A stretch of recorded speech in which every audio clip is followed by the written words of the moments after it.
दसणवा चरनां दे विच फटे मखमली जोड़ा ओदी उंगली ते मार सोहे हेठ नीला घोड़ा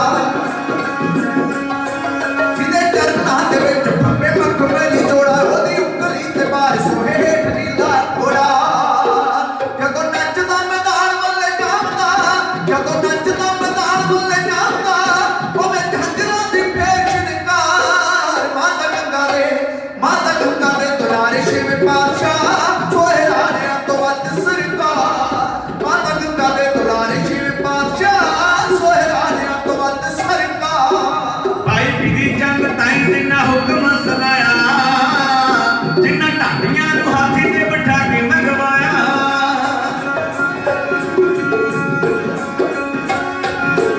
भाई बिधी चंद ताई जिन्ना हुक्म सुनाया जिन्ना ढालियां नूं हाथी ते बिठा के मंगवाया माया नाल भी निवाज ते गरीबड़े माया नाल भी निवाज ते गरीबड़े ਉੱਚੀ कर ਦਿੱਤੀ ਨੀਵਿਆਂ ਦੀ ਸ਼ਾਨ ਧੰਨ ਵੀਰ ਪੀਰੀ ਵਾਲੇ ਛੇਵੇਂ ਪਾਤਸ਼ਾਹ ਤਿੰਨਾਂ ਢਾਡੀਆਂ ਨੂੰ ਦਿੱਤਾ ਸਨਮਾਨ ਧੰਨ ਵੀਰ ਪੀਰੀ ਵਾਲੇ ਛੇਵੇਂ ਪਾਤਸ਼ਾਹ ਤਿੰਨਾਂ ਢਾਡੀਆਂ ਨੂੰ ਦਿੱਤਾ ਸਨਮਾਨ ਤੇ ਹਜੂਰ ਗਾਈਆਂ ਵੀਰ ਰੱਸੀ ਬਾਰਾਂ ਸਿੱਖੀ ਛਮਾਂ ਦੇ ਸਰ ਤੇ ਆਏ ਕੰਬਰੂ ਹਜ਼ਾਰਾਂ ਕਦੋਂ ਗੁਰਾਂ ਦੇ ਹਜੂਰ ਗਾਈਆਂ ਵੀਰ ਰੱਸੀ ਬਾਰਾਂ ਸਿੱਖੀ ਛਮਾਂ ਦੇ ਸਰ ਤੇ ਆਏ ਕੰਬਰੂ ਹਜ਼ਾਰਾਂ ਉਦੋਂ ਮੱਥਿਆਂ ਤੇ ਪੈ ਗਈਆਂ ਤਿਉੜੀਆਂ ਉਦੋਂ ਮੱਥਿਆਂ ਤੇ ਪੈ ਗਈਆਂ ਤਿਉੜੀਆਂ ਜਦੋਂ ਗਾਈ ਅਸਰਾਜ ਵਾਲੀ ਮਾਰ ਮਾਤਾ ਗੰਗਾ ਦੇ ਦੁਲਾਰੇ ਸ਼ਿਵ ਪਾਤਸ਼ਾਹ ਸੋਹੇ ਰਾਣਿਆਂ ਤੋਂ ਵੱਧ ਸਰਕਾਰ ਮਾਤਾ ਗੰਗਾ ਦੇ ਦੁਲਾਰੇ ਸ਼ਿਵ ਪਾਤਸ਼ਾਹ ਸੋਹੇ ਰਾਣਿਆਂ ਤੋਂ ਵੱਧ ਸਰਕਾਰ ਗੱਲ ਨਾਲ ਬੱਚੇ ਘੁੰਗਰੂਆਂ ਪਾਈ ਛਣਕਾਰ ਤੇਰੇ ਆਤਮਾ ਦੀ ਗੱਲ ਉੱਤੇ ਲੱਗਾ ਰੇਗ ਮਾਰ ਗੱਲ ਨਾਲ ਬੱਚੇ ਘੁੰਗਰੂਆਂ ਪਾਈ ਛਣਕਾਰ ਤੇਰੇ ਆਤਮਾ ਦੀ ਗੱਲ ਉੱਤੇ ਲੱਗਾ ਰੇਗ ਮਾਰ ਗੁੱਜਾ ਪਾਣਾ ਜਦੋਂ ਠੱਡ ਵਾਲੀ ਥੱਪ ਤੇ ਗੁੱਜਾ ਪਾਣਾ ਵੀ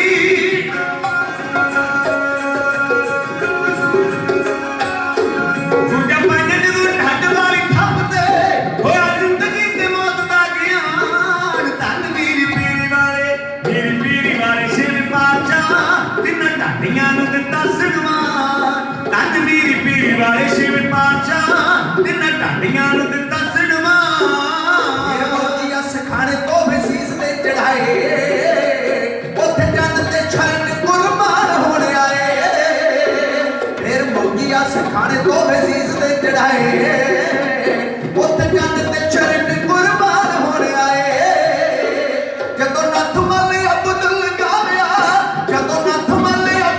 ਗਾਵਿਆ ਜਹਾਂਗੀਰ ਨਾਲ ਸੁਣੀ ਦਸਤਾਰ ਮਾਤਾ ਗੰਗਾ ਦੇ ਦੁਲਾਰੇ ਸ਼ਿਵ ਪਾਤਸ਼ਾਹ ਸੋਹੇ ਰਾਣਿਆਂ ਤੋਂ ਵੱਧ ਸਰਕਾਰ ਮਾਤਾ ਗੰਗਾ ਦੇ ਦੁਲਾਰੇ ਸ਼ਿਵ ਪਾਤਸ਼ਾਹ ਸੋਹੇ ਰਾਣਿਆਂ ਤੋਂ ਵੱਧ ਸਰਕਾਰ ਧੰਨ ਵੀਰ ਪੀਰੀ ਵਾਲੇ ਸ਼ਿਵ ਪਾਤਸ਼ਾਹ ਤਿੰਨਾਂ ਢਾਡੀਆਂ ਨੂੰ ਦਿੱਤਾ ਸਨਮਾਨ ਮਾਤਾ ਗੰਗਾ ਦੇ ਦੁਲਾਰੇ ਸ਼ਿਵ ਪਾਤਸ਼ਾਹ ਸੋਹੇ ਰਾਣਿਆਂ ਤੋਂ ਵੱਧ ਸਰਕਾਰ ਜਿਨ੍ਹਾਂ ਢਾਡੀਆਂ ਨੂੰ ਦਿੱਤਾ ਸਨਮਾਨ ਸੋਹੇ ਰਾਣਿਆਂ ਤੋਂ ਵੱਧ ਸਰਕਾਰ ਹੋ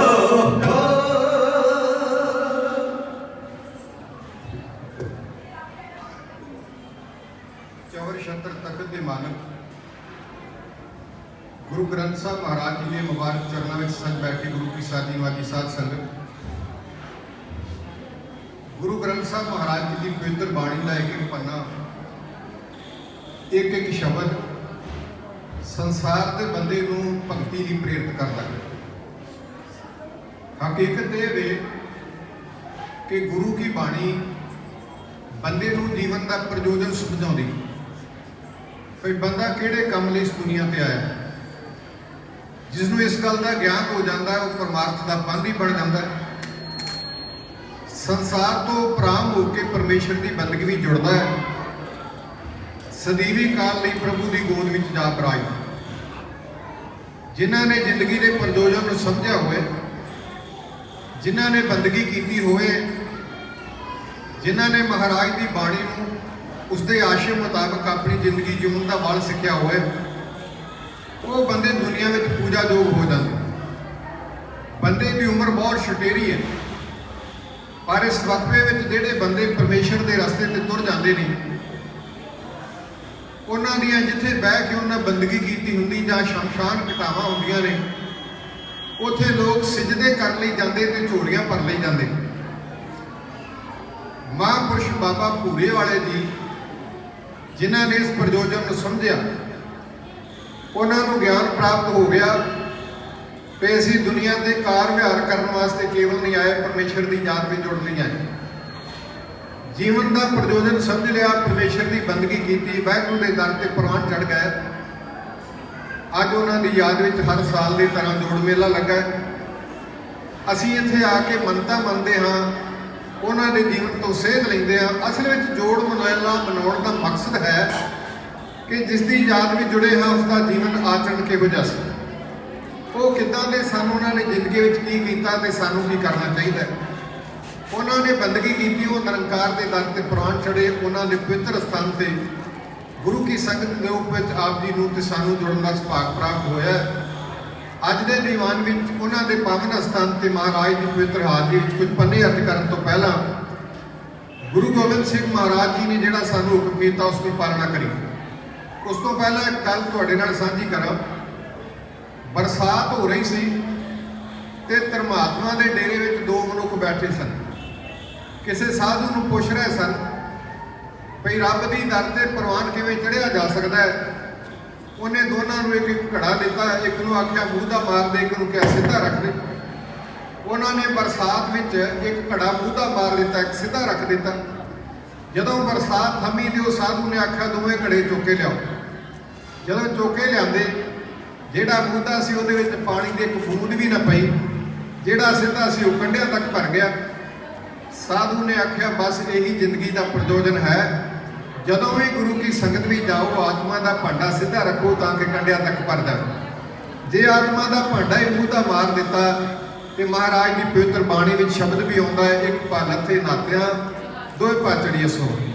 ਆਉਂਦਾ ਤੇ ਬੰਦਾ ਜੀਵਨ ਜਾਚ ਸਿੱਖਣ ਵਾਸਤੇ ਆ, ਜੇ ਆਪਣੀਆਂ ਗੱਲਾਂ ਵਿੱਚ ਹੀ ਰੁਝਾ ਰਿਹਾ ਤੇ ਗਵਾ ਕੇ ਬਹੁਤ ਕੁਝ ਜਾਂਦਾ ਹੈ, ਲੈ ਕੇ ਨਹੀਂ ਜਾਂਦਾ। ਇਸ ਕਰਕੇ ਕੋਸ਼ਿਸ਼ ਕਰਨੀ ਕਿ ਅੱਜ ਦੇ ਦੀਵਾਨ ਵਿੱਚ ਮਹਾਰਾਜ ਦੀ ਹਾਜ਼ਰੀ ਵਿੱਚ ਅਸੀਂ ਕੁਝ ਗਵਾਉਣਾ ਨਹੀਂ, ਕੁਝ ਲੈ ਕੇ ਜਾਣ ਦੀ ਕੋਸ਼ਿਸ਼ ਕਰਨੀ ਹੈ। ਇਹ ਕੋਸ਼ਿਸ਼ ਜਾਰੀ ਰੱਖਣੀ ਤੇ ਉਹ ਕਲਗੀ ਵਾਲੇ ਪਾਤਸ਼ਾਹ ਦੇ ਹੁਕਮਾਂ ਦੀ ਪਾਲਣਾ ਕਰੀਏ। ਸਾਰੀ ਸਿੱਖ ਸੰਗਤ ਦੀ ਆਵਾਜ਼ ਵਿੱਚ ਕਹੋ ਜੀ ਵਾਹਿਗੁਰੂ ਜੀ ਕਾ ਖਾਲਸਾ, ਵਾਹਿਗੁਰੂ ਜੀ ਕੀ ਫਤਿਹ। ਭਾਰਤ ਦੀ ਧਰਤੀ ਦੇ ਦੋ ਐਸੇ ਕਿਲੇ ਨੇ ਜਿਨ੍ਹਾਂ ਕਿਲਿਆਂ ਵਿੱਚ ਇੱਕ ਵਾਰੀ ਬੰਦਾ ਬੰਦ ਕਰ ਦਿੱਤਾ ਜਾਵੇ, ਮੁੜ ਕੇ ਜ਼ਿੰਦਗੀ ਦੇ ਸਾਹ ਲੈ ਕੇ ਬਾਹਰ ਨਹੀਂ ਨਿਕਲਦਾ। ਇੱਕ ਯੂਪੀ ਵਿੱਚ ਨਦੀ ਦੇ ਕੰਢੇ ਤੇ, ਜਮਨਾ ਦੇ ਕੰਢੇ ਤੇ ਬਣਿਆ ਹੋਇਆ ਕਿਲਾ, ਜਿਸ ਨੂੰ ਚਨਾਰ ਦਾ ਕਿਲਾ ਆਖਿਆ ਜਾਂਦਾ ਹੈ। ਇਸੇ ਤਰ੍ਹਾਂ ਦਾ ਇੱਕ ਹੋਰ ਕਿਲਾ ਹੈ ਮੱਧ ਪ੍ਰਦੇਸ਼ ਦੀ ਧਰਤੀ ਤੇ, ਪਹਾੜੀ ਤੇ ਬਣਿਆ ਹੋਇਆ ਕਿਲਾ, ਜਿਹਦੇ ਵਿੱਚ ਇੱਕ ਵਾਰੀ ਬੰਦਾ ਕੈਦ ਕਰ ਦਿੱਤਾ ਜਾਂਦਾ ਸੀ, ਮੁੜ ਕੇ ਉਹਦੀ ਅਰਥੀ ਦੇ ਹੱਕ ਤਾਂ ਸ਼ਾਇਦ ਉਹਦੇ ਵਾਰਸਾਂ ਨੂੰ ਦੇ ਦਿੱਤੇ ਜਾਣ, ਪਰ ਜ਼ਿੰਦਗੀ ਦੇ ਸਾਹ ਲੈ ਕੇ ਬਾਹਰ ਨਹੀਂ ਸੀ ਨਿਕਲਦਾ। ਇਹ ਉਹੀ ਕਿਲਾ ਹੈ ਜਿਹਨੂੰ ਅਸੀਂ ਗਵਾਲੀਅਰ ਦੇ ਕਿਲੇ ਦੇ ਨਾਮ ਨਾਲ ਯਾਦ ਕਰਦੇ, ਜਿਹੜਾ ਗਵਾਲਪੁਰ ਹੀ ਦੇ ਕਹਿਣ ਉੱਤੇ ਰਾਜੇ ਦੇ ਸ਼ਹਿਜ਼ਾਦੇ ਨੇ ਤਿਆਰ ਕੀਤਾ। ਉਹਦੇ ਵਿੱਚ ਯੂਪੀ ਦੇ 52 ਰਾਜੇ ਜਿਸ ਤਰ੍ਹਾਂ ਇਸ ਹਾਲ ਦੇ ਥੱਲੇ ਥੰਮ ਨੇ, ਇਸ ਤਰ੍ਹਾਂ ਥੰਮ ਸਨ, ਉਹਨਾਂ ਨਾਲ ਸੰਗਲਾਂ ਨਾਲ ਉੜੇ ਹੋਏ ਸਨ। ਉਸੇ ਕਿਲੇ ਵਿੱਚ ਦੀਵਾਨ ਚੰਦੂ ਨੂੰ ਗੁਰੂ ਹਰਗੋਬਿੰਦ ਸਾਹਿਬ ਮਹਾਰਾਜ ਜੀ ਦੇ ਕਹੇ ਹੋਏ ਬੋਲਾਂ ਤੋਂ ਆਪਣੀ ਮੌਤ ਭਾਸਦੀ ਨਜ਼ਰ ਆਈ। ਉਹਨੇ ਬਾਦਸ਼ਾਹ ਨੂੰ ਚੁੱਕਿਆ। ਜਹਾਂਗੀਰ ਬਾਦਸ਼ਾਹ ਅਚਾਨਕ ਬਿਮਾਰ ਪੈ ਗਿਆ। ਜੋਤਸ਼ੀ ਵੀ ਚੰਦੂ ਦਾ ਮਿੱਤਰ ਸੀ। ਬਾਦਸ਼ਾਹ ਨੇ ਜੋਤਸ਼ੀ ਨੂੰ ਪੁੱਛਿਆ ਮੇਰੀ ਬਿਮਾਰੀ ਦਾ ਕੋਈ ਇਲਾਜ? ਉਹਨੇ ਆਖਿਆ ਕੋਈ ਧਰਮਾਤਮਾ ਹੋਏ। ਚੰਦੂ ਦੇ ਸਿਖਾਏ ਹੋਏ ਜੋਤਸ਼ੀ ਨੇ ਆਖਿਆ ਉਹ ਗਵਾਲੀਅਰ ਦੀ ਜੇਲ੍ਹ ਵਿੱਚ ਜਾ ਕੇ 52 ਦਿਨ ਲਈ ਬੰਦਗੀ ਕਰੇ ਤੇ ਤੇਰੇ ਤੇ ਆਈ ਸਾੜ ਸਦੀ ਟਲ ਸਕਦੀ ਹੈ। ਫਿਰ ਬਾਦਸ਼ਾਹ ਪੁੱਛਦਾ ਐਸਾ ਕੌਣ? ਚੰਦੂ ਦਾ ਸਿਖਾਇਆ ਹੋਇਆ ਜੋਤਸ਼ੀ ਕਹਿੰਦਾ ਹੈ ਸਿੱਖਾਂ ਦੇ ਗੁਰੂ 6ਵੇਂ ਪਾਤਸ਼ਾਹ ਗੁਰੂ ਹਰਗੋਬਿੰਦ ਸਾਹਿਬ ਮਹਾਰਾਜ ਜੀ ਗਵਾਲੀਅਰ ਦੀ ਜੇਲ੍ਹ ਵਿੱਚ ਆ ਕੇ ਤਪ ਕਰਨ, ਬੰਦਗੀ ਕਰਨ ਤੇ ਤੇਰੇ ਤੇ ਆਈ ਸਾੜ ਸਦੀ ਟਲ ਸਕਦੀ। ਹਕੀਕਤ ਵਿੱਚ ਦੀਵਾਨ ਚੰਦੂ ਦਾ ਮਿੱਤਰ ਉਸ ਕਿਲੇ ਦਾ ਕਿਲੇਦਾਰ ਸੀ ਹਰੀਦਾਸ ਦਰੋਗਾ। ਉਹਨੂੰ ਇਹ ਉਮੀਦ ਸੀ ਕਿ ਗੁਰੂ ਹਰਗੋਬਿੰਦ ਸਾਹਿਬ ਮਹਾਰਾਜ ਜੀ ਗਵਾਲੀਅਰ ਦੀ ਜੇਲ੍ਹ ਵਿੱਚ ਚਲੇ ਜਾਣ। ਹਰੀਦਾਸ ਨੂੰ ਕਹਿ ਕੇ ਉਹਨਾਂ ਦਾ ਅੰਤ ਕਰ ਦੇਵਾਂਗਾ ਤੇ ਮੇਰੇ ਨਾਲ ਜਿਹੜੀ ਉਹ ਦੁਸ਼ਮਣੀ ਰੱਖਦੇ ਨੇ ਉਹ ਖਤਮ ਹੋ ਜਾਵੇ, ਕਿਉਂਕਿ ਪੰਚਮ ਪਾਤਸ਼ਾਹ ਗੁਰੂ ਅਰਜਨ ਦੇਵ ਮਹਾਰਾਜ ਜੀ ਨੂੰ ਨੇਕਾਂ ਕਸ਼ਟ ਦੇ ਕੇ ਉਸਨੇ ਸ਼ਾਹਿਦ ਕੀਤਾ ਸੀ। तो बादशाह ने पंचम पातशाह के साहबजादे गुरु हरगोबिंद साहब महाराज को सुनिया कि ਗੁਰੂ ਹਰਗੋਬਿੰਦ ਸਾਹਿਬ ਮਹਾਰਾਜ ਜੀ ਨੇ ਸਿੱਖਾਂ ਦੇ ਮਾਤਾ ਦੀ ਰਾਏ ਲਈ ਬਾਬਾ ਬੁੱਢਾ ਜੀ ਨੇ ਆਖਿਆ ਜਾਣਾ ਚਾਹੀਦਾ। 500 ਸਿੱਖਾਂ ਨੂੰ ਨਾਲ ਲੈ ਕੇ ਗੁਰੂ ਹਰਗੋਬਿੰਦ ਸਾਹਿਬ ਮਹਾਰਾਜ ਜੀ ਦਿੱਲੀ ਜਾ ਪਹੁੰਚੇ। ਮਜਨੂ ਦੇ ਟਿੱਲੇ ਉੱਤੇ ਬਾਦਸ਼ਾਹ ਨਾਲ ਮਿਲਾਪ ਪੈਦਾ ਹੋਇਆ। ਬਾਦਸ਼ਾਹ ਸਵਾਲ ਕਰਦਾ ਹੈ, ਮਹਾਰਾਜ ਮੇਰੇ ਤੇ ਆਈ ਹੈ ਸਾੜ ਸਤੀ। ਉਹ ਸਾੜ ਸਤੀ ਟਲਦੀ ਨਹੀਂ। ਆਪ ਗਵਾਲੀਅਰ ਦੀ ਜੇਲ੍ਹ ਵਿੱਚ ਜਾ ਕੇ ਕੁਝ ਬੰਦੀ ਸਮਾਂ ਬੰਦਗੀ ਕਰਨ ਵਾਸਤੇ ਜਾਓ ਤਾਂ ਕਿ ਮੇਰੇ ਤੇ ਆਈ ਹੋਈ ਸਾੜ ਸਤੀ ਟਲ ਸਕੇ। ਜਦੋਂ ਬਾਦਸ਼ਾਹ ਨੇ ਸ਼ਬਦ ਕਹੇ ਤੇ ਗੁਰੂ ਹਰਗੋਬਿੰਦ ਸਾਹਿਬ ਮਹਾਰਾਜ ਮੁਸਕਰਾ ਕੇ ਕਹਿਣ ਲੱਗੇ, ਬਾਦਸ਼ਾਹ ਸਾੜ ਸਦੀ ਤੇਰੇ ਤੇ ਨਹੀਂ ਆਈ, ਜਿਹਦੇ ਤੇ ਆਈ ਆ ਯਾਦ ਰੱਖੀ ਉਹ ਟਲੇਗੀ ਨਹੀਂ। ਅਸੀਂ ਗਵਾਲੀਅਰ ਦੀ ਜੇਲ੍ਹ ਵਿੱਚ ਜਾਣ ਵਾਸਤੇ ਤਿਆਰ ਹਾਂ। ਕੁਝ ਸਿੱਖਾਂ ਨੂੰ ਉੱਥੇ ਛੱਡ ਕੇ ਸਾਹਿਬ ਗੁਰੂ ਹਰਗੋਬਿੰਦ ਸਾਹਿਬ ਸੱਚੇ ਪਾਤਸ਼ਾਹ ਮਹਾਰਾਜ ਜੀ 5 ਸਿੱਖਾਂ ਨੂੰ ਨਾਲ ਲੈ ਕੇ ਗਵਾਲੀਅਰ ਦੀ ਜੇਲ੍ਹ ਵਿੱਚ ਜਾ ਪਹੁੰਚੇ। ਥੰਮਾਂ ਨਾਲ ਬੱਧੇ ਹੋਏ ਰਾਜੇ ਗੁਰਲਾਪ ਕਰ ਰਹੇ ਸਨ, ਜਿਨ੍ਹਾਂ ਨੂੰ ਖਾਣੇ ਵਿੱਚ ਲੂਣ ਮਿਲਾ ਕੇ ਖਾਣ ਲਈ ਦਿੱਤਾ ਜਾਂਦਾ ਸੀ ਤਾਂ ਕਿ ਉਹਨਾਂ ਦਾ ਉਦਰ ਖਰਾਬ ਹੋ ਜਾਵੇ। ਜਦੋਂ ਪੇਟ ਖਰਾਬ ਹੋ ਜਾਵੇਗਾ, ਮਿਹਦਾ ਖਰਾਬ ਹੋ ਜਾਵੇਗਾ, ਸਹਿਜੇ ਸਹਿਜੇ ਇਹਨਾਂ ਦਾ ਅੰਤ ਹੋ ਜਾਵੇਗਾ। ਮੇਰੇ ਸਤਿਗੁਰੂ ਗੁਰੂ ਹਰਗੋਬਿੰਦ ਸਾਹਿਬ ਸੱਚੇ ਪਾਤਸ਼ਾਹ ਮਹਾਰਾਜ ਜੀ ਨੇ ਪਹਾੜੀ ਦੇ ਬਣੇ ਹੋਏ ਗਵਾਲੀਅਰ ਦੀ ਜੇਲ੍ਹ ਵਿੱਚ ਆਪਣੇ ਮੁਬਾਰਕ ਕਦਮ ਰੱਖੇ ਔਰ ਸੱਚੇ ਪਾਤਸ਼ਾਹ ਨੇ ਹਰੀਦਾਸ ਨੂੰ ਦਰਸ਼ਨ ਦੇ ਕਿਵੇਂ ਨਿਹਾਲ ਕੀਤਾ, ਪਹਾੜੀ ਰਾਜਿਆਂ ਦੀ ਥੰਮਾਂ ਨਾਲੋਂ ਬੰਦ ਖਲਾਸੀ ਕਿਵੇਂ ਕਰਾਈ। ਬਾਪੂ ਸੀਤਲ ਜੀ ਦੀ ਕਲਮ ਤੋਂ ਲਿਖੇ ਹੋਏ ਕੁਝ ਬੋਲ ਆਪ ਜੀ ਦੀ ਸੇਵਾ ਚਰਨ ਕੀਤੇ ਜਾ ਰਹੇ ਨੇ। ਵਕਤ ਨਹੀਂ ਕਿ ਇਸ ਮਜਮੂਨ ਨੂੰ ਸ਼ੁਰੂ ਤੋਂ ਲੈ ਕੇ ਤੁਹਾਡੀ ਸੇਵਾ ਚਰਨ ਕੀਤਾ ਜਾ ਸਕੇ। ਤੋਂ ਰਹਿੰਦੇ ਸਮੇਂ ਵਿੱਚ ਮਹਾਰਾਜ ਬੰਦੀ ਛੋੜ ਦਾਤਾ ਜੀ ਦਾ ਇਤਿਹਾਸ ਤੁਹਾਡੇ ਨਾਲ ਸਾਂਝਾ ਕਰਕੇ ਆਪ ਜੀ ਤੋਂ ਰੁਖਸਤ ਲਵਾਂਗੇ। ਮੀਰੀ ਪੀਰੀ ਦੇ ਮੱਲ ਗੁਰੂ ਹਰਗੋਬਿੰਦ ਸਾਹਿਬ ਮਹਾਰਾਜ ਜੀ ਉੱਥੇ ਜਾ ਪਹੁੰਚੇ ਨੇ ਜਿੱਥੇ ਦੁਨੀਆ ਦਾ ਕੋਈ ਬੰਦਾ ਇੱਕ ਵਾਰੀ ਚਲੇ ਜਾਵੇ ਤੇ ਸਾਹ ਲੈ ਕੇ ਬਾਹਰ ਨਹੀਂ ਸੀ ਨਿਕਲਦਾ। ਮੇਰੇ ਦਾਤੇ ਨੇ ਗਵਾਲੀਅਰ ਦੀ ਦੇਰ ਨੂੰ ਸਵਰਗਾਪੁਰੀ ਦਾ ਰੂਪ ਕਿਵੇਂ ਦਿੱਤਾ। ਸੀਤਲ ਜੀ ਦੀ ਕਲਮ ਤੋਂ ਲਿਖੇ ਹੋਏ ਬੋਲ ਆਪ ਜੀ ਦੀ ਸੇਵਾ ਵਿੱਚ ਇਉਂ ਅਰਜ਼ ਕੀਤੇ।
ਕਹਿੰਦੀ ਭਜਨ ਹਰੀ ਦਾ ਕਰ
ਤਾਰਿਆ ਹੋ ਤੂੰ ਤਾਰਿਆ ਹੋ ਤੂੰ ਤਾਰਿਆ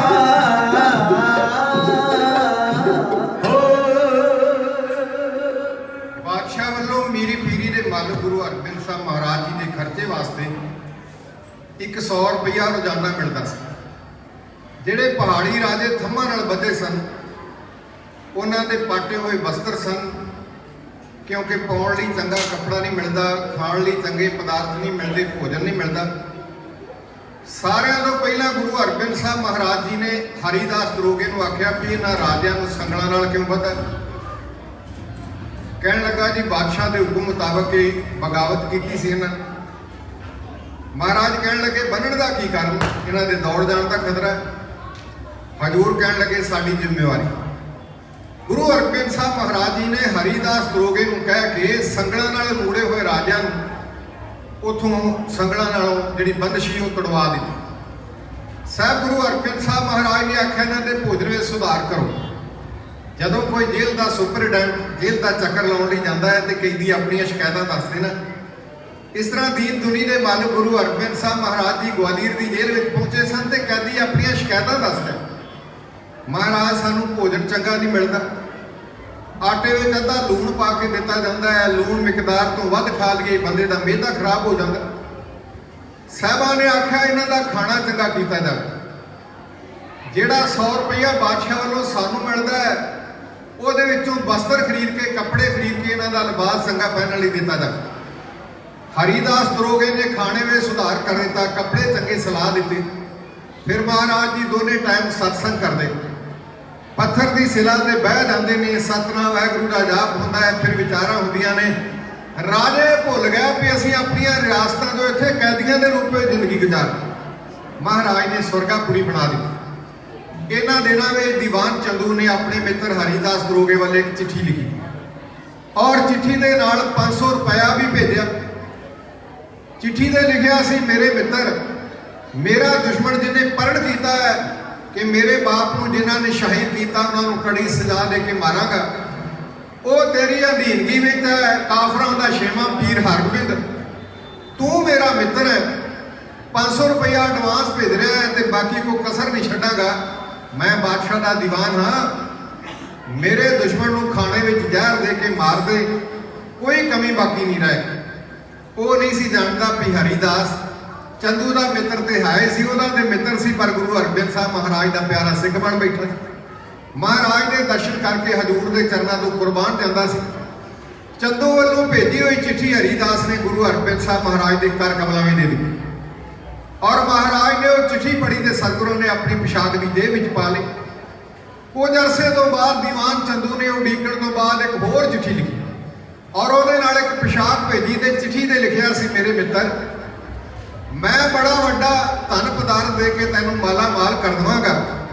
ਆਹ ਜਿਹੜੀ ਪੋਸ਼ਾਕ ਭੇਜ ਰਿਹਾ ਨਾ, ਇਹਦੀ ਖਾਸੀਅਤ ਇਹ ਹੈ, ਜਿਹੜੀਆਂ ਤਾਰਾਂ ਨਾਲ ਇਸ ਪੋਸ਼ਾਕ ਤੇ ਕਢਾਈ ਕੀਤੀ ਗਈ ਉਹਨਾਂ ਨੂੰ ਜ਼ਹਿਰ ਦੀ ਪੁੱਠ ਦਿੱਤੀ ਹੈ।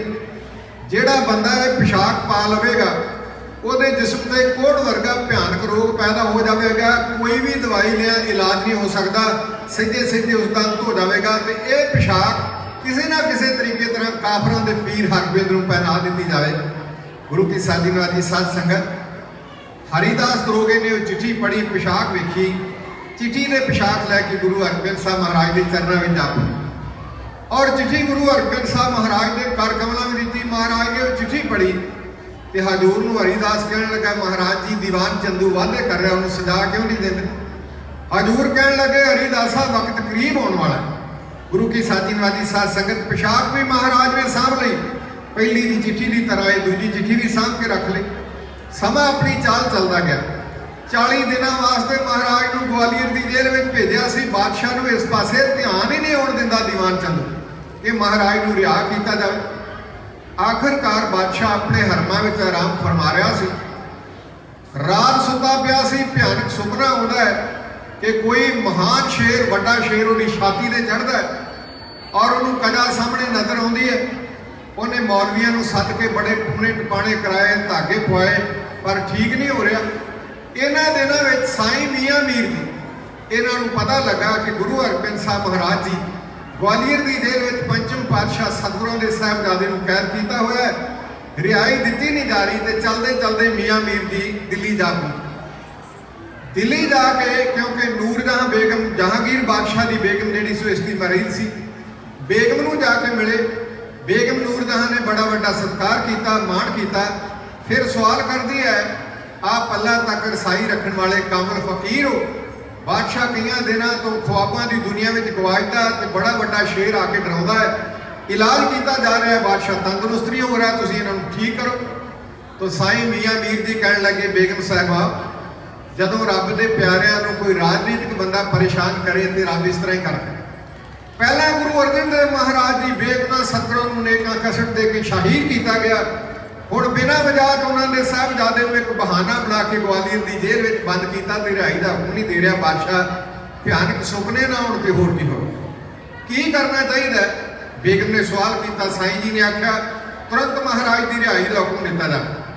ਵਜ਼ੀਰ ਖਾਨ ਨੂੰ ਪੱਤਰਕਾਰ ਲਿਖ ਕੇ ਬਾਦਸ਼ਾਹ ਨੇ ਹੁਕਮ ਲਿਖ ਦਿੱਤਾ ਕਿ ਸੱਚੇ ਪਾਤਸ਼ਾਹ ਜਲਦੀ ਜਲਦੀ ਗਵਾਲੀਅਰ ਦੀ ਜੇਲ੍ਹ ਵਿੱਚੋਂ ਰਿਹਾ ਹੋ ਕੇ ਦਰਸ਼ਨ ਦੇਣ ਲਈ ਆਓ। ਜਦੋਂ ਭਾਈ ਵਜ਼ੀਰ ਖਾਨ ਦੇ ਕਿੰਜ ਬੇਗ ਚਿੱਠੀ ਲੈ ਕੇ ਮੀਰੀ ਪੀਰੀ ਦੇ ਮਾਲਕ ਗੁਰੂ ਹਰਗੋਬਿੰਦ ਸਾਹਿਬ ਮਹਾਰਾਜ ਦੇ ਪਾਸ ਪਹੁੰਚਦੇ ਤੇ ਮਹਾਰਾਜ ਨੇ ਉਹ ਚਿੱਠੀ ਰਾਜਿਆਂ ਨੂੰ ਪੜ੍ਹ ਕੇ ਸੁਣਾਈ। ਰਾਜਿਆਂ ਜਦੋਂ ਰਾਜਿਆਂ ਨੂੰ ਪੜ੍ਹ ਕੇ ਸੁਣਾਈ ਨਾ ਤੇ ਰਾਜਿਆਂ ਨੇ ਮਹਾਰਾਜ ਦਾ ਤਰਲਾ ਲਿਆ। ਕਹਿਣ ਲੱਗੇ, ਸੱਚੇ ਸਤਿਗੁਰੂ, ਜਦੋਂ ਤੋਂ ਅਸੀਂ ਇਸ ਜੇਲ੍ਹ ਖਾਨੇ ਵਿੱਚ ਆਏ ਸਾਂ, ਨਰਕ ਦੀ ਜ਼ਿੰਦਗੀ ਗੁਜ਼ਾਰ ਰਹੇ ਸਾਂ, ਜਦੋਂ ਤੋਂ ਸਰਕਾਰ ਇੱਥੇ ਆ ਗਈ ਮਹਾਰਾਜ, ਸਾਡਾ ਤੇ ਜੀਵਨ ਹੀ ਪਲਟ ਗਿਆ। ਜੇ ਤੁਸੀਂ ਆਏ ਹੋ ਮਹਾਰਾਜ, ਤੁਹਾਡੀ ਆਮਦ ਨਾਲ ਸਾਡਾ ਜੀਵਨ ਪਲਟ ਗਿਆ। ਜੇ ਤੁਸੀਂ ਚਲੇ ਗਏ, ਸਾਡੀ ਫਿਰ ਜ਼ਿੰਦਗੀ ਨਰਕ ਦਾ ਮੂੰਹ ਦੇਖਣ ਵਾਸਤੇ ਤਿਆਰ ਹੋ ਜਾਵੇਗੀ। ਇਸ ਕਰਕੇ ਮਹਾਰਾਜ ਸਾਡੇ ਕੋਲ ਰਹੋ, ਅਗਰ ਜੇ ਜਾਣਾ ਤੇ ਸਾਨੂੰ ਵੀ ਨਾਲ ਲੈ ਕੇ ਜਾਓ। ਗੁਰੂ ਹਰਗੋਬਿੰਦ ਸਾਹਿਬ ਮਹਾਰਾਜ ਨੇ ਧੀਰਜ ਦਿੰਦੇ ਆਖਿਆ, ਰਾਜਨੋ, ਹਰਗੋਬਿੰਦ ਜੀ ਦੇ ਇਸ ਜੇਲ੍ਹ ਵਿੱਚੋਂ ਜਾਣਗੇ ਤੇ ਤੁਹਾਨੂੰ ਨਾਲ ਲੈ ਕੇ ਜਾਣ। ਮਹਾਰਾਜ ਨੇ ਉਹਨਾਂ ਨੂੰ ਬੜਾ ਵੱਡਾ ਧੀਰਜ ਤੇ ਹੌਸਲਾ ਦਿੱਤਾ। ਉਧਰੋਂ ਵਜ਼ੀਰ ਖਾਨ ਨੂੰ ਮਹਾਰਾਜ ਨੇ ਕਹਿ ਦਿੱਤਾ ਵੀ ਜਾਓ ਬਾਦਸ਼ਾਹ ਨੂੰ ਕਹਿ ਦਿਓ, ਜੇ ਗੁਰੂ ਹਰਗੋਬਿੰਦ ਸਾਹਿਬ ਮਹਾਰਾਜ ਨੂੰ ਮਿਲਣਾ ਚਾਹੁੰਦਾ ਤੇ ਜਿਹੜੇ ਗਵਾਲੀਅਰ ਦੀ ਜੇਲ੍ਹ ਵਿੱਚ ਕੈਦ ਕੀਤੇ ਹੋਏ ਰਾਜੇ ਨੇ ਇਹਨਾਂ ਦੀ ਰਿਹਾਈ ਦਾ ਹੁਕਮ ਦਿੱਤਾ ਜਾਵੇ, ਫਿਰ ਅਸੀਂ ਜੇਲ੍ਹ ਵਿੱਚੋਂ ਬਾਹਰ ਜਾਣਾ। ਵਜ਼ੀਰ ਖਾਨ ਚਲਦੇ ਚਲਦੇ ਬਾਦਸ਼ਾਹ ਦੇ ਕੋਲ ਆਏ, ਮਹਾਰਾਜ ਦਾ ਸੁਨੇਹਾ ਲੈ ਕੇ। ਬਾਦਸ਼ਾਹ ਰਾਜਨੀਤਿਕ ਹੈ, ਰਾਜਨੀਤੀ ਵਰਤਦਾ ਇੱਥੇ, ਯਾਦ ਰੱਖਣਾ। ਰਾਜਨੀਤਿਕ ਬੰਦਾ ਹਮੇਸ਼ਾ ਲਈ ਰਾਜਨੀਤੀ ਜ਼ਰੂਰ ਵਰਤੇਗਾ, ਚਾਹੇ ਧਰਮ ਦੇ ਖੇਤਰ ਵਿੱਚ ਵੀ ਕੋਈ ਕੰਮ ਕਿਉਂ ਨਾ ਹੋਵੇ। ਬਾਦਸ਼ਾਹ ਬਿਮਾਰ ਸੀ, ਆਰੋਗ ਨਹੀਂ ਹੋ ਰਿਹਾ, ਪਰ ਇੱਥੇ ਵੀ ਰਾਜਨੀਤੀ ਵਰਤਦਾ ਹੈ। ਤੇ ਰਾਜਨੀਤੀ ਵਰਤਦਾ ਕਹਿੰਦਾ ਹੈ, ਠੀਕ ਹੈ, ਗੁਰੂ ਦੇ ਦਿਦਾਰਿਆਂ ਤੋਂ ਮੈਂ ਵਾਂਝਾ, ਸਤਿਗੁਰੂ ਆਉਣ, ਪਰ ਜਿੰਨੇ ਰਾਜੇ ਗੁਰੂ ਦੇ ਚੋਲੇ ਦੀਆਂ ਕਲੀਆਂ ਫੜ ਕੇ ਆ ਸਕਦੇ ਉਹਨਾਂ ਨੂੰ ਲਾਇਓ। ਕੁਝ ਸਮਾਂ ਪਹਿਲਾਂ ਬਾਦਸ਼ਾਹ ਮਹਾਰਾਜ ਨੂੰ ਮਜਨੂ ਦੇ ਟਿੱਲੇ ਤੇ ਮਿਲਿਆ ਸੀ। ਉਹ ਜਾਣਦਾ ਸੀ ਵੀ ਮਹਾਰਾਜ ਦਾ ਕਿੰਨੀਆਂ ਕਲੀਆਂ ਵਾਲਾ ਚੋਲਾ ਹੈ। ਉਹਦੀ ਵਿਚਾਰ ਸੀ 5-7 ਰਾਜੇ ਬਾਹਰ ਆ ਜਾਣਗੇ, ਬਗਾਵਤ ਕਰਨਗੇ, ਦਬਾ ਲਈ ਜਾਵੇਗੀ, 52 ਰਾਜੇ ਲੈ ਕੇ ਤੇ ਮਹਾਰਾਜ ਬਾਹਰ ਨਹੀਂ ਨਾ ਆ ਸਕਦੇ। ਗੁਰੂ ਕੀ ਸਾਦੀ ਬਾਣੀ ਸਾਧ ਸੰਗਤ ਚਿੱਠੀ ਲੈ ਕੇ ਦਿੱਤੀ ਵੀ ਮਹਾਰਾਜ ਜੀ, ਜਿੰਨੇ ਰਾਜੇ ਤੁਹਾਡੇ ਚੋਲੇ ਦੀਆਂ ਕਲੀਆਂ ਫੜ ਕੇ ਬਾਹਰ ਆ ਸਕਦੇ ਉਹਨਾਂ ਨੂੰ ਲੈ ਆਓ। ਹੁਣ ਸਤਿਗੁਰੂ ਧਰਮੀ ਸਨ, ਸਤਿਗੁਰਾਂ ਨੇ ਰਾਜਿਆਂ ਨਾਲ ਵਾਅਦਾ ਕੀਤਾ ਸੀ। ਮਹਾਰਾਜ ਨੇ ਉਹ ਚਿੱਠੀ ਨੂੰ ਪੜ੍ਹਿਆ ਤੇ ਰਾਜਿਆਂ ਨੂੰ ਵੀ ਪੜ੍ਹ ਕੇ ਸੁਣਾਇਆ। ਜਦੋਂ ਰਾਜਿਆਂ ਨੂੰ ਪੜ੍ਹ ਕੇ ਸੁਣਾਇਆ ਤੇ ਰਾਜੇ ਇੱਕ ਦੂਜੇ ਦੇ ਪੈਰ ਵੇਖਦੇ ਹੋਏ ਅਗਾਂਹ ਹੋ ਕੇ ਮਹਾਰਾਜ ਨੂੰ ਕਹਿ ਰਹੇ ਸਨ, ਸੱਚੇ ਪਾਤਸ਼ਾਹ, ਮੈਂ ਤੇ ਅਜੇ ਜ਼ਿੰਦਗੀ ਦੇ 4 ਦਿਨ ਸੁੱਖ ਨਾਲ ਨਹੀਂ ਸਨ ਭੋਗੇ। ਕੋਈ ਕਹਿੰਦਾ ਮੈਂ ਤਾਂ ਅਜੇ ਥੋੜਾ ਸਮਾਂ ਪਹਿਲਾਂ ਤਖਤ ਤੇ ਬੈਠਾ ਸਾਂ, ਬਾਦਸ਼ਾਹ ਨੇ ਕੈਦ ਕਰ ਲਿਆ। ਕੋਈ ਕਹਿੰਦਾ ਮੇਰਾ ਤਾਜ਼ਾ ਵਿਆਹ ਹੋਇਆ। ਕੋਈ ਕਹਿੰਦਾ ਅਜੇ ਬੱਚਾ ਪੈਦਾ ਹੋਇਆ ਸੀ, ਮੈਂ ਆਪਣੇ ਬੱਚੇ ਨਾਲ ਲਾਡ ਪਿਆਰ ਨਹੀਂ ਕੀਤੇ ਤੇ ਮੈਂ ਕੈਦੀ ਦੇ ਰੂਪ ਵਿੱਚ ਇਹਨੇ ਜ਼ਿੰਦਗੀ ਗੁਜ਼ਾਰਨ ਲੱਗ ਪਿਆ। ਜਣੀ ਇਹ ਕਹਿ ਰਹੇ ਸਨ, ਕੋਈ ਕਹਿ ਰਿਹਾ ਸੀ ਮੈਨੂੰ ਲੈ ਕੇ ਜਾਇਓ, ਕੋਈ ਕਹਿ ਰਿਹਾ ਸੀ ਮੈਨੂੰ ਲੈ ਕੇ ਜਾਇਓ। ਨਾਲੇ ਮਹਾਰਾਜ ਦੇ ਚੋਲੇ ਦੀਆਂ ਕਲੀਆਂ ਗਿਣ ਰਹੇ ਸਨ ਕਿ ਗੁਰੂ ਹਰਗੋਬਿੰਦ ਸਾਹਿਬ ਮਹਾਰਾਜ ਨੇ ਆਖਿਆ, ਘਬਰਾਓ ਨਾ, ਸਾਰਿਆਂ ਨੂੰ ਲੈ ਕੇ ਜਾਓ। ਰਾਜਿਆਂ ਦੇ ਦਿਲਾਂ ਵਿੱਚ ਸ਼ੰਕਾ ਪੈਦਾ ਹੋ ਰਿਹਾ ਸੀ ਵੀ ਮਹਾਰਾਜ ਕਹਿ ਰਹੇ ਨੇ ਸਾਰਿਆਂ ਨੂੰ ਲੈ ਕੇ ਜਾਵਾਂਗੇ, ਬਾਦਸ਼ਾਹ ਨੇ ਹੁਕਮ ਕੀਤਾ ਜਿਹਨੇ ਚੋਲੇ ਦੀਆਂ ਕਲੀਆਂ ਫੜ ਕੇ ਆ ਜਾਣ ਉਹਨਾਂ ਨੂੰ ਲੈ ਆਓ, ਤੇ ਮਹਾਰਾਜ ਸਾਰਿਆਂ ਨੂੰ ਕਿਵੇਂ ਲੈ ਕੇ ਜਾਣਗੇ? ਰਾਜੇ ਨਹੀਂ ਸਨ ਜਾਣਦੇ ਵੀ ਸਤਿਗੁਰੂ ਕਿੰਨੇ ਮਾਰ ਨੇ ਇਹੋ ਜਿਹੇ ਕੰਮਾਂ ਵਿੱਚ।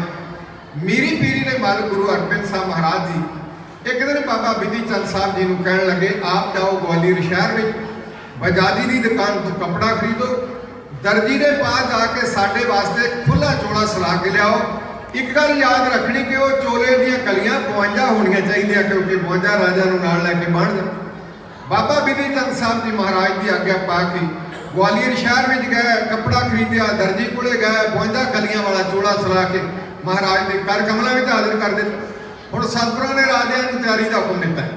ਬੇਸ਼ੱਕ ਉਹ ਵੇਖ ਰਹੇ ਸਨ ਵੀ ਮਹਾਰਾਜ ਦੇ ਚੋਲੇ ਦੀਆਂ ਕਲੀਆਂ ਥੋੜੀਆਂ ਤੇ ਸਾਡੀ ਗਿਣਤੀ 52। ਉਹ ਇਹ ਨਹੀਂ ਸਨ ਜਾਣਦੇ ਵੀ ਮਹਾਰਾਜ ਨੇ ਨਵਾਂ ਚੋਲਾ ਸਿਲਾ ਲਿਆ। ਜਦੋਂ ਸਾਰੇ ਹੀ ਰਾਜਿਆਂ ਨੇ ਤਿਆਰੀ ਕਰ ਲਈ, ਗੁਰੂ ਹਰਗੋਬਿੰਦ ਸਾਹਿਬ ਸੱਚੇ ਪਾਤਸ਼ਾਹ ਮਹਾਰਾਜ ਨੇ ਗਵਾਲੀਅਰ ਦੇ ਦਰਜੀ ਤੋਂ ਸਲਵਾਇਆ ਹੋਇਆ 52 ਕਲੀਆਂ ਵਾਲਾ ਚੋਲਾ ਆਪਣੇ ਗਲ ਵਿੱਚ ਪਹਿਨ ਲਿਆ ਤੇ ਸੱਚੇ ਪਾਤਸ਼ਾਹ ਬੰਦੀ ਛੋੜ ਦਾਤਾ ਬਣਨ ਵਾਸਤੇ ਗਵਾਲੀਅਰ ਦੀ ਜੇਲ੍ਹ ਵਿੱਚੋਂ 52 ਰਾਜਿਆਂ ਨੂੰ ਨਾਲ ਲੈ ਕੇ ਬਾਹਰ ਕਿਵੇਂ ਨਿਕਲਦੇ ਨੇ। ਆਪ ਦਰਸ਼ਨ ਕਰਨ ਦੀ ਕੋਸ਼ਿਸ਼ ਕਰਨੀ, ਮਹਿਸੂਸ ਕਰਨਾ ਕਿ ਇਸ ਤਰ੍ਹਾਂ ਰਾਜਿਆਂ ਨੇ ਮਹਾਰਾਜ ਦੀਆਂ ਕਲੀਆਂ ਫੜੀਆਂ ਹੋਣਗੀਆਂ। ਇਸ ਤਰ੍ਹਾਂ ਪਹਾੜੀ ਤੇ ਬਣੇ ਹੋਏ ਕਿਲੇ ਵਿੱਚੋਂ ਬੰਦੀ ਛੋੜ ਦਾਤਾ ਰਾਜਿਆਂ ਨੂੰ ਰਿਹਾ ਕਰਾਉਣ ਵਾਸਤੇ ਮਹਾਰਾਜ ਦੀ ਦਰਵਾਜ਼ੇ ਤੋਂ ਬਾਹਰ ਨਿਕਲਦੇ ਹੋਣਗੇ। ਆਓ ਦਰਸ਼ਨ ਕਰੀਏ। ਬੰਦੀ ਛੋੜ ਦਾਤਾ ਮੇਰੀ ਪੀਰੀ ਦੇ ਮਾਲਕ ਗੁਰੂ ਹਰਗੋਬਿੰਦ ਸਾਹਿਬ ਮਹਾਰਾਜ ਜੀ 52 ਰਾਜਿਆਂ ਨੂੰ ਚੋਲੇ ਦੀਆਂ ਕਲੀਆਂ ਫੜਾ ਕੇ ਬਾਹਰ ਕਿਉਂ ਆਏ।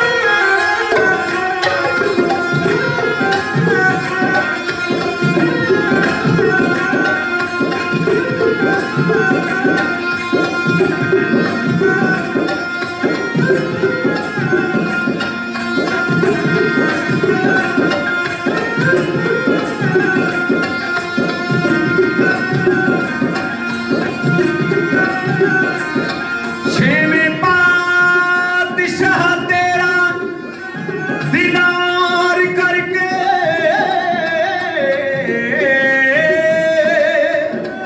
ਚਮਨ ਮਹਿਕ ਉੱਠਦੀ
ਚੋਲੇ ਦੀਆਂ ਕਲੀਆਂ ਫੜਾ ਕੇ ਮੀਰੀ ਪੀਰੀ ਦੇ ਮੱਲ ਗੁਰੂ ਅਰਜਨ ਸਾਹਿਬ ਮਹਾਰਾਜ ਜੀ ਪਹਾੜੀ ਤੇ ਬਣੇ ਕਿਲੇ ਜਿਹਨੂੰ ਗਵਾਲੀਅਰ ਦੀ ਜੇਲ੍ਹ ਕਿਹਾ ਜਾਂਦਾ ਸੀ ਉਹਦੇ ਵਿੱਚੋਂ ਬਾਹਰ ਨਿਕਲਦਾ।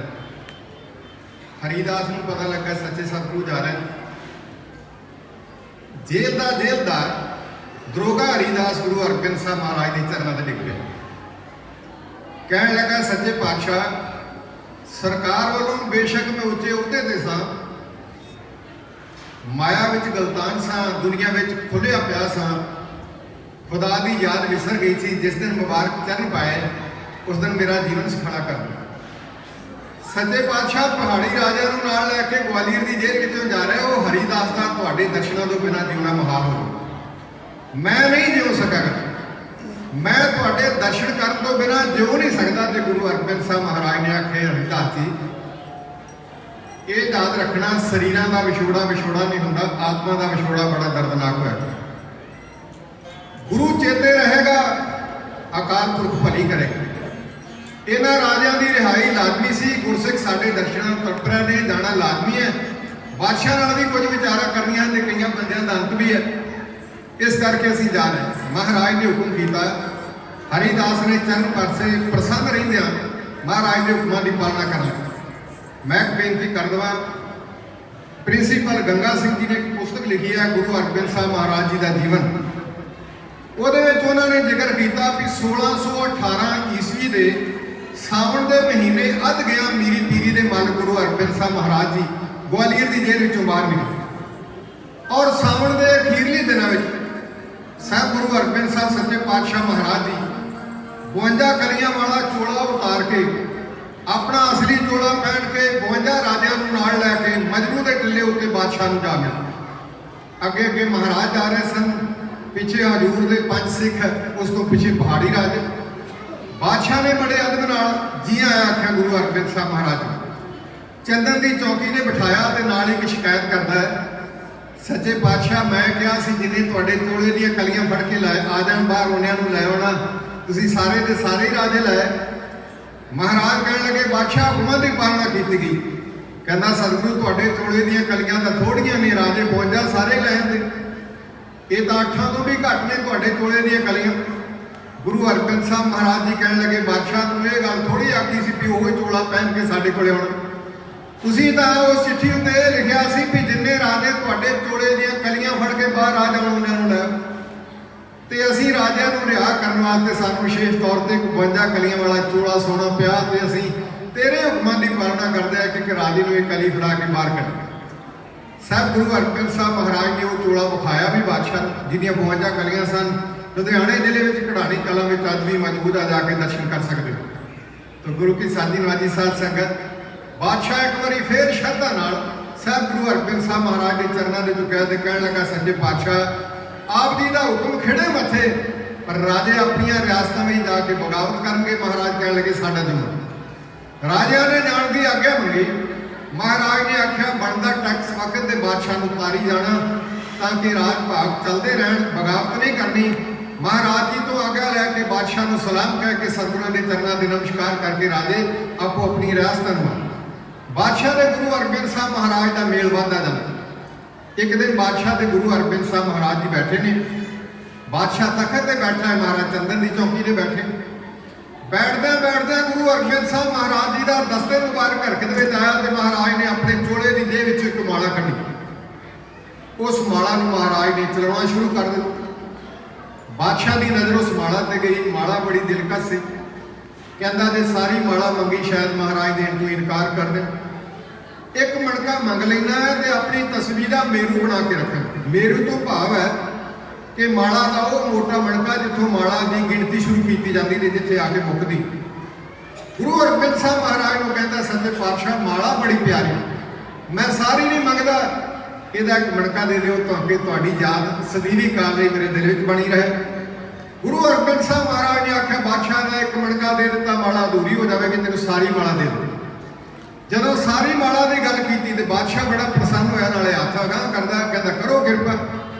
ਮਹਾਰਾਜ ਕਹਿਣ ਲੱਗੇ ਕਿਰਪਾ ਤੇ ਤਾਂ ਕਰੀਏ ਨਾ ਜੇ ਮਾਲਾ ਸਾਡੇ ਪਾਸ ਹੋਈ ਤਾਂ। ਕਹਿੰਦਾ ਮਹਾਰਾਜ ਤੁਹਾਡੇ ਕੋਲ ਤਾਂ ਹੈ। ਗੁਰੂ ਅਰਜਨ ਸਾਹਿਬ ਮਹਾਰਾਜ ਕਹਿਣ ਲੱਗੇ ਬਾਦਸ਼ਾਹ ਇੱਕ ਸਿੱਖ ਨੇ ਪੰਜਮ ਪਾਤਸ਼ਾਹ ਗੁਰੂ ਅਰਜਨ ਦੇਵ ਮਹਾਰਾਜ ਜੀ ਨੂੰ ਇੱਕ ਕਿਸਮ ਦੀਆਂ ਦੋ ਮਾਲਾ ਹਾਜ਼ਰ ਕੀਤੀਆਂ ਸੀ। ਇੱਕ ਪੰਚਮ ਪਾਤਸ਼ਾਹ ਦੇ ਪਾਸ ਸੀ, ਇੱਕ ਸਤਿਗੁਰੂ ਨੇ ਸਾਨੂੰ ਦੇ ਦਿੱਤੀ। ਜਿਹੜੀ ਪੰਜਵੇਂ ਪਾਤਸ਼ਾਹ ਦੇ ਪਾਸ ਸੀ ਉਹ ਮੇਰੇ ਦੀਵਾਨ ਕੋਲੇ, ਦੀਵਾਨ ਚੰਦੂ ਲਾਗੇ ਖੜਾ ਸੀ। ਮਹਾਰਾਜ ਕਹਿਣ ਲੱਗੇ ਇਹਦੇ ਕੋਲ। ਜਦੋਂ ਗੁਰੂ ਅਰਜਨ ਦੇਵ ਮਹਾਰਾਜ ਨੂੰ ਇਹਨੇ ਇੱਕ ਕਸ਼ਟ ਦੇ ਕੇ ਇਹਨੇ ਸ਼ਹੀਦ ਕੀਤਾ, ਉਦੋਂ ਮਾਲਾ ਵੀ ਮਹਾਰਾਜ ਵਾਲੀ ਇਤਿਆਦੀ ਦੇ ਪਾਸ। ਜਾ ਬਾਦਸ਼ਾਹ ਸਾਡੇ ਵੱਲੋਂ ਤੇਰੀ ਹੋਈ, ਆਪਣੇ ਦੀਵਾਨ ਕੋਲੋਂ ਲੈ।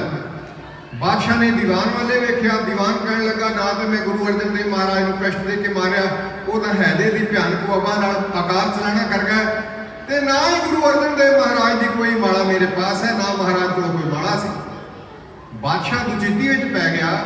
ਦੀਵਾਨ ਕਹਿੰਦਾ ਮੇਰੇ ਪਾਸ ਮਾਲਾ ਨਹੀਂ, ਸਤਿਗੁਰੂ ਕਹਿੰਦੇ ਨੇ ਤੇਰੇ ਦੀਵਾਨ ਪਾਸ। ਜਦੋਂ ਉਹਨੇ ਆਖਿਆ ਇਹ ਮੇਰੇ ਤੇ ਇਲਜ਼ਾਮ ਲਾਇਆ ਜਾ ਰਿਹਾ, ਕੋਈ ਮਾਲਾ ਮੇਰੇ ਕੋਲ ਨਹੀਂ, ਤੇ ਗੁਰੂ ਹਰਗੋਬਿੰਦ ਸਾਹਿਬ ਮਹਾਰਾਜ ਜੀ ਨੇ ਬਾਬਾ ਬਿਧੀ ਚੰਦ ਸਾਹਿਬ ਨੂੰ ਇਸ਼ਾਰਾ ਕੀਤਾ ਵੀ ਜਾਓ ਇਹਦੇ ਘਰ। ਬਾਬਾ ਬਿਧੀ ਚੰਦ ਸਾਹਿਬ ਦੀ ਦੀਵਾਨ ਚੰਦੂ ਦੇ ਘਰ ਗਏ। ਥੋੜੀ ਜਿਹੀ ਫੋਲਾ ਫਾਲੀ ਤੋਂ ਬਾਅਦ ਉਹ ਮਾਲਾ ਮਿਲ ਗਈ, ਲਿਆ ਕੇ ਮਹਾਰਾਜ ਦੇ ਘਰ ਕਮਲਾ ਵੀ ਦੇ ਦਿੱਤੀ। ਸੱਚੇ ਪਾਤਸ਼ਾਹ ਨੇ ਆਪਣੇ ਵਾਲੀ ਮਾਲਾ ਵੀ ਫੜ ਲਈ, ਤੇ ਪੰਚਮ ਪਾਤਸ਼ਾਹ ਵਾਲੀ ਮਾਲਾ ਜਿਹੜੀ ਦੀਵਾਨ ਦੇ ਘਰੋਂ ਮਿਲੀ ਸੀ ਉਹ ਵੀ ਫੜ ਲਈ, ਤੇ ਮਹਾਰਾਜ ਨੇ ਦੋਵੇਂ ਦਸਤੇ ਮੁਬਾਰਕ ਅਗਾਂਹ ਕਰਕੇ ਆਪਣੀ ਪਹਿਲੀ ਉਂਗਲਾਂ ਤੇ ਦੋਨੇ ਮਾਲਾ ਟੰਗ ਲਈ। ਬਾਦਸ਼ਾਹ ਨੂੰ ਕਹਿਣ ਲੱਗੇ 10 ਬਾਦਸ਼ਾਹ ਇਹਨਾਂ ਮਾਲਾ ਵਿੱਚ ਕੋਈ ਫਰਕ ਹੈ? ਕਹਿਣ ਲੱਗਾ ਜ਼ਰਾ ਦਿਨਾਂ। ਮਹਾਰਾਜ ਕਹਿੰਦੇ ਜੇ ਪਿੱਠ ਦੇ ਪਿੱਛੇ ਕਰਕੇ ਸਾਹਮਣੇ ਕਰੀਏ ਤੇ ਤੈਨੂੰ ਇਹ ਨਹੀਂ ਪਤਾ ਲੱਗੇਗਾ ਕਿ ਸਾਡੀ ਵਾਲਾ ਮਾਲਾ ਕਿਹੜੀ ਹੈ ਤੇ ਗੁਰੂ ਅਰਜਨ ਦੇਵ ਮਹਾਰਾਜ ਵਾਲੀ ਮਾਲਾ ਕਿਹੜੀ। ਸੱਚੇ ਪਾਤਸ਼ਾਹ ਕਹਿਣ ਲੱਗੇ ਤੇਰੇ ਦੀਵਾਨ ਦੇ ਘਰੋਂ ਮਿਲੀ, ਦੀਵਾਨ ਚੰਦੂ ਦੇ ਘਰੋਂ ਮਿਲੀ। ਉਹਨੇ ਲੱਖਾਂ ਤਰਲੇ ਲੈ। ਬਾਦਸ਼ਾਹ ਕਹਿਣ ਲੱਗਾ ਗੁਰੂ ਹਰਗੋਬਿੰਦ ਸਾਹਿਬ ਸੱਚੇ ਪਾਤਸ਼ਾਹ ਮਹਾਰਾਜ ਜੀ ਦੀਵਾਨ ਕਹਿ ਰਿਹਾ ਮੇਰੇ ਘਰੋਂ ਨਹੀਂ ਮਿਲੀ, ਤੁਸੀਂ ਕਹਿ ਰਹੇ ਹੋ ਘਰੋਂ ਮਿਲੀ ਹੈ। ਮਹਾਰਾਜ ਕਹਿਣ ਲੱਗੇ ਉਹ ਬਾਦਸ਼ਾਹ ਜਿਸ ਬਾਦਸ਼ਾਹ ਦਾ ਦੀਵਾਨ ਝੂਠ ਬੋਲਦਾ ਹੋਵੇ ਉਸ ਬਾਦਸ਼ਾਹ ਦਾ ਰਾਜ ਸਦਾ ਨਹੀਂ ਚੱਲਦਾ ਤੇ ਨਹੀਂ ਚੱਲਦਾ।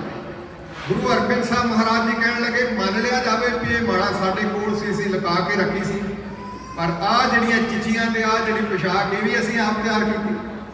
ਦੋਵੇਂ ਚਿੱਠੀਆਂ ਮਹਾਰਾਜ ਨੇ ਕੱਢ ਕੇ ਚੰਦੂ ਵੱਲੋਂ ਹਰੀਦਾਸ ਨੂੰ ਭੇਜੀਆਂ, ਜਿਹੜੀਆਂ ਸਾਨੂੰ ਬਾਦਸ਼ਾਹ ਦੇ ਹੱਥਾਂ 'ਚ ਦੇ ਦਿੱਤੀਆਂ। ਉਹ ਪੋਸ਼ਾਕ ਵੀ ਦੇ ਦਿੱਤੀ। ਬਾਦਸ਼ਾਹ ਨੇ ਦੋਵੇਂ ਚਿੱਠੀਆਂ ਪੜ੍ਹੀਆਂ ਤੇ ਬਾਦਸ਼ਾਹ ਕ੍ਰੋਧ ਵਿੱਚ ਆ ਗਿਆ। ਕ੍ਰੋਧ ਵਿੱਚ ਆਇਆ ਹੋਇਆ ਬਾਦਸ਼ਾਹ ਗੁੱਸੇ ਦਾ ਨਜ਼ਲਾ ਦੀਵਾਨ ਚੰਦੂ ਦੇ ਸੁੱਟਦਾ ਆ। ਗੁਰੂ ਹਰਗੋਬਿੰਦ ਸਾਹਿਬ ਮਹਾਰਾਜ ਨੂੰ ਕਹਿ ਰਿਹਾ ਸੱਚੇ ਪਾਤਸ਼ਾਹ ਆਪ ਸੱਚੇ ਹੋ, ਬਾਦਸ਼ਾਹ ਦਾ ਦੀਵਾਨ ਬਾਦਸ਼ਾਹ ਦੇ ਸਾਹਮਣੇ ਝੂਠ ਬੋਲਦਾ, ਇਹਨੂੰ ਕਰੜੀ ਸਜ਼ਾ ਦਿਓ, ਤੁਹਾਡੇ ਹਵਾਲੇ ਕੀਤਾ ਜਾਂਦਾ ਹੈ। ਹਿੰਦੁਸਤਾਨ ਦਾ ਬਾਦਸ਼ਾਹ ਜਹਾਂਗੀਰ ਦੀਵਾਨ ਚੰਦੂ ਨੂੰ ਤਾੜਦਾ ਹੋਇਆ ਸਿੱਖਾਂ ਨੂੰ ਦੀਵਾਨ ਚੰਦੂ ਨੂੰ ਫੜ ਕੇ ਸਜ਼ਾ ਦੇਣ ਵਾਸਤੇ ਆਪਣੀ ਜ਼ੁਬਾਨ ਤੋਂ ਕੁਝ ਕਿਉਂ ਆਖਣ ਲੱਗਾ।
ਬੰਦਾ ਜੇ ਪਾਪ ਦੇ ਨਤੀਜੇ ਵਿਚਾਰ ਕੇ ਕੋਈ ਕੰਮ ਕਰੇ ਤੇ ਕਦੇ ਵੀ ਪਾਪ ਨਹੀਂ ਕਰੇ।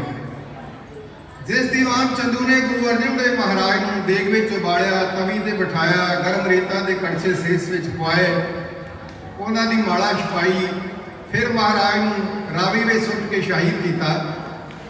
ਅੱਜ ਦੇਣੀਆਂ ਦਾ ਵਕਤ ਆ। ਗੁਰੂ ਅਰਜਨ ਸਾਹਿਬ ਸੱਚੇ ਪਾਤਸ਼ਾਹ ਮਹਾਰਾਜ ਕਹਿਣ ਲੱਗੇ, ਜਿਹੜਾ ਗੁਰੂ ਨਾਨਕ ਦਾ ਸਿੱਖ ਪਾਉਂਦਾ ਹੈ ਨਾ, ਉਹ ਚੰਦੂ ਦੇ ਸਿਰ ਵਿੱਚ 5 ਜੁੱਤੇ ਮਾਰੇ, 5 ਜਦੋਂ ਵੀ ਮਿਲੇ। ਸਿੱਖਾਂ ਨੇ ਹੁਕਮ ਦੀ ਪਾਲਣਾ ਕੀਤੀ, ਜਿੰਨੇ ਕੋ ਉੱਥੇ ਮੌਜੂਦ ਸੀ ਉਹਨਾਂ ਦੇ ਉੱਥੇ ਪਾਲਣਾ ਕਰ ਲਈ। ਬਾਕੀ ਜਿਹਨੂੰ ਪਤਾ ਲੱਗਾ ਇਹੋ ਜਿਹੇ ਕੰਮ ਲਈ ਤਾਂ ਸਿੱਖ ਅੱਗੇ ਹੀ ਤਿਆਰ ਹੁੰਦੇ। ਗੁਰੂ ਅਰਜਨ ਦੇਵ ਮਹਾਰਾਜ ਨਾਲ ਰੱਜ ਕੇ ਪਿਆਰ ਸੀ ਸਿੱਖਾਂ ਦਾ। ਪੰਚਮ ਪਾਤਸ਼ਾਹ ਸ਼ਾਂਤੀ ਦੇ ਪੁੰਜ ਇਸ ਜ਼ਾਲਮ ਨੇ ਸ਼ਹੀਦ ਕੀਤੇ ਸਨ। ਸਿੱਖਾਂ ਨੇ ਰੱਜ ਕੇ ਹੱਥ ਖੋਲਿਆ। ਫਿਰ ਮਹਾਰਾਜ ਅੰਮ੍ਰਿਤਸਰ ਵੱਲੇ ਤੁਰਨ ਲੱਗੇ। ਬਾਦਸ਼ਾਹ ਕਹਿੰਦਾ ਮੈਂ ਵੀ ਕਸ਼ਮੀਰ ਨੂੰ ਜਾਣਾ। ਇੱਕ ਪਾਸੇ ਬਾਦਸ਼ਾਹ ਦੀ ਪਾਲਕੀ ਆ ਰਹੀ ਹੈ, ਇੱਕ ਪਾਸੇ ਸੋਹਣਿਆਂ ਦੇ ਸੁਲਤਾਨ ਸਤਿਗੁਰੂ ਆ ਰਹੇ। ਅੰਮ੍ਰਿਤਸਰ ਦੀ ਪਾਵਨ ਧਰਤੀ ਦੇ ਜਹਾਂਗੀਰ ਬਾਦਸ਼ਾਹ ਆ, ਉਹਦੀਆਂ ਬੇਗਮਾਂ ਵੀ ਆਈਆਂ ਤੇ ਗੁਰੂ ਅਰਜਨ ਸਾਹਿਬ ਮਹਾਰਾਜ ਕੋਲੋਂ ਹੱਥ ਬੰਨ੍ਹ ਕੇ ਹਿੰਦੁਸਤਾਨ ਦੇ ਬਾਦਸ਼ਾਹ ਨੇ ਗੁਰੂ ਅਰਜਨ ਦੇਵ ਮਹਾਰਾਜ ਦੀ ਸ਼ਹਾਦਤ ਲਈ ਮਾਫੀ ਮੰਗੀ। ਤੇ ਜਦੋਂ ਮਾਤਾ ਗੰਗਾ ਜੀ ਨੂੰ ਪੁੱਛਿਆ ਵੀ ਮੈਂ ਉਸ ਗੱਲ ਦੀ ਮਾਫੀ ਮੰਗਦਾ ਤੇ ਵੇਖੋ ਮਾਤਾ ਗੰਗਾ ਜੀ ਨੇ ਆਖਿਆ, ਬਾਦਸ਼ਾਹ ਗੁਰੂ ਅਰਜਨ ਦੇਵ ਮਹਾਰਾਜ ਜੀ ਬੇਗੁਨਾਹ ਸਨ, ਤੇਰੇ ਹੁਕਮ ਨਾਲ ਅਨੇਕਾਂ ਕਸ਼ਟ ਦੇ ਕੇ ਸ਼ਹੀਦ ਕੀਤੇ ਗਏ। ਗੁਰੂ ਅਰਜਨ ਦੇਵ ਮਹਾਰਾਜ ਦੀ ਸ਼ਹਾਦਤ ਦਾ ਲੇਖਾ ਦਰਗਾਹ ਵਿੱਚ ਗੁਰੂ ਕੀ ਸਾਜੀ ਮਾਜੀ ਸਾਧ ਸੰਗਤ ਬਾਦਸ਼ਾਹ ਦੇ ਕੁਝ ਸਮਾਂ ਅੰਮ੍ਰਿਤਸਰ ਬਤਾਉਣ ਤੋਂ ਬਾਅਦ ਕਸ਼ਮੀਰ ਵੱਲੇ ਚਲਾ ਗਿਆ। ਫਿਰ ਸੱਚੇ ਪਾਤਸ਼ਾਹ ਮਹਾਰਾਜ ਜੀ ਚੰਦੂ ਨੂੰ ਲੈ ਕੇ ਲਾਹੌਰ ਗਏ। ਉੱਥੇ ਕਿਵੇਂ ਉਸ ਨੂੰ ਮਾਰਿਆ ਗਿਆ, ਜਿਵੇਂ ਉਸ ਦਾ ਅੰਤ ਹੋਇਆ, ਇਹ ਬੜਾ ਲੰਬਾ ਇਤਿਹਾਸ ਹੈ। ਵਕਤ ਆਗਿਆ ਨਹੀਂ ਦੇ ਰਿਹਾ। ਮੈਂ ਬੇਨਤੀ ਕਰਾਂ, ਜਿਸ ਦਿਨ ਮਹਾਰਾਜ ਜੀ ਅੰਮ੍ਰਿਤਸਰ ਦੀ ਪਾਵਨ ਧਰਤੀ ਤੇ ਆਏ ਸਨ, ਅਸੀਂ ਉਸ ਦਿਨ ਨੂੰ ਬੰਦੀ ਛੋੜ ਦੇ ਨਾਮ ਨਾਲ ਯਾਦ ਕਰਦੇ, ਪਰ ਉਹ ਬੰਦੀ ਛੋੜ ਦਿਨ ਨਹੀਂ। ਬੰਦੀ ਦਾ ਅਰਥ ਹੈ ਜੇਲ੍ਹ ਤੇ ਛੋੜ ਦਾ ਮਤਲਬ ਹੈ ਛੱਡਣਾ। ਬੰਦੀ ਛੋੜ ਤਾਂ ਮਹਾਰਾਜ ਦਾਤਾ ਜੀ ਅੱਧ ਸਾਵਣ ਗਿਆ 1618 ਈਸਵੀ ਨੂੰ ਗਵਾਲੀਅਰ ਦੀ ਜੇਲ੍ਹ ਵਿੱਚੋਂ ਬਾਹਰ ਨਿਕਲੇ।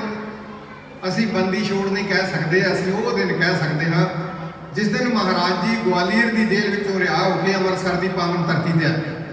ਜਿਸ ਦਿਨ ਮਹਾਰਾਜ ਜੀ ਇੱਥੇ ਆਏ ਉਸ ਦਿਨ ਦੀਵਾਲੀ ਦਾ ਪੁਰਬ ਸੀ ਤੇ ਦੀਵਾਲੀ ਇਕੱਲੇ ਹਿੰਦੂ ਵੀਰ ਹੀ ਮਨਾਇਆ ਕਰਦੇ ਸਨ, ਪਰ ਬਾਬਾ ਬੁੱਢਾ ਜੀ ਨੇ ਹੁਕਮ ਕਰਕੇ ਆਖਿਆ ਅੱਜ ਤੋਂ ਸਿੱਖ ਵੀ ਦੀਵਾਲੀ ਮਨਾਉਣ ਤੇ ਦੀਪਮਾਲਾ ਕਰਕੇ ਗੁਰੂ ਅਰਜਨ ਸਾਹਿਬ ਮਹਾਰਾਜ ਦੀ ਆਮਦ ਉੱਤੇ ਕੱਤਕ ਦੀ ਮੱਸਿਆ ਵਾਲੀ ਰਾਤ ਨੂੰ ਦੀਵਾਲੀ ਦਾ ਤਿਉਹਾਰ ਮਨਾਇਆ ਗਿਆ। ਤੇ ਨਾਲੇ ਆਖਿਆ ਸੱਚੇ ਪਾਤਸ਼ਾਹ ਦੀਵੇ ਜਗਾਉਣ ਦਾ ਅਰਥ ਤੇ ਜਾਣਦੇ ਹੋ ਤੁਸੀਂ, ਜਿਵੇਂ ਮੱਸਿਆ ਦੀ ਰਾਤ ਚੰਦਰਮਾ ਨਹੀਂ ਹੁੰਦਾ ਤੇ ਰਾਤ ਬੜੀ ਹਨੇਰੀ ਹੁੰਦੀ ਹੈ, ਇਸੇ ਤਰ੍ਹਾਂ ਦੀਵੇ ਜਗਾਉਣ ਨਾਲ ਇਹ ਹਨੇਰੀ ਰਾਤ ਰੁਸ਼ਨਾ ਗਈ। ਲੋਕਾਂ ਦੇ ਘਰਾਂ ਤੱਕ ਰੌਸ਼ਨੀ ਪਹੁੰਚ ਗਈ, ਗਲੀ ਤੇ ਬਾਜ਼ਾਰ ਰੁਸ਼ਨਾ ਗਏ।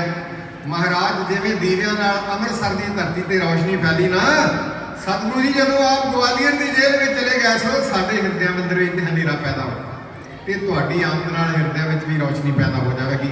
ਇਸ ਦਿਨ ਤੋਂ ਸਿੱਖ ਜਗਤ ਨੇ ਦੀਵਾਲੀ ਦਾ ਪੁਰਬ ਮਨਾਉਣਾ ਆਰੰਭ ਕੀਤਾ, ਜੋ ਆਪਾਂ ਕੱਲ ਮਨਾਇਆ। ਸੱਚੇ ਪਾਤਸ਼ਾਹ ਕਿਰਪਾ ਕਰੇ ਜਾਣੀ ਇਹ ਦੀਵਾਲੀ ਦੇ ਦੀਵੇ ਜਿਹੜੇ ਨੇ ਕੇਵਲ ਬਨੇਰਿਆਂ ਤੇ ਹੀ ਨਾ ਬਾਲੇ ਜਾਣ, ਇਹਨਾਂ ਨੂੰ ਆਪਣੇ ਹਿਰਦੇ ਵਿੱਚ ਵੀ ਬਾਲਣਾ ਚਾਹੀਦਾ ਹੈ। ਹਿਰਦੇ ਵਿੱਚ ਪਰਮੇਸ਼ਰ ਦੇ ਨਾਮ ਦਾ ਦੀਵਾ ਬਾਲਣ ਵਾਲਾ ਬੰਦਾ ਪੂਰੇ ਵਾਲੇ ਮਹਾਂਪੁਰਸ਼ਾਂ ਵਾਂਗ ਦੁਨੀਆ ਵਿੱਚ ਪੂਜਾਯੋਗ ਹੋ ਜਾਂਦਾ ਹੈ। ਇਸ ਕਰਕੇ ਇਸ ਗੱਲ ਨੂੰ ਧਿਆਨ ਵਿੱਚ ਰੱਖਣਾ।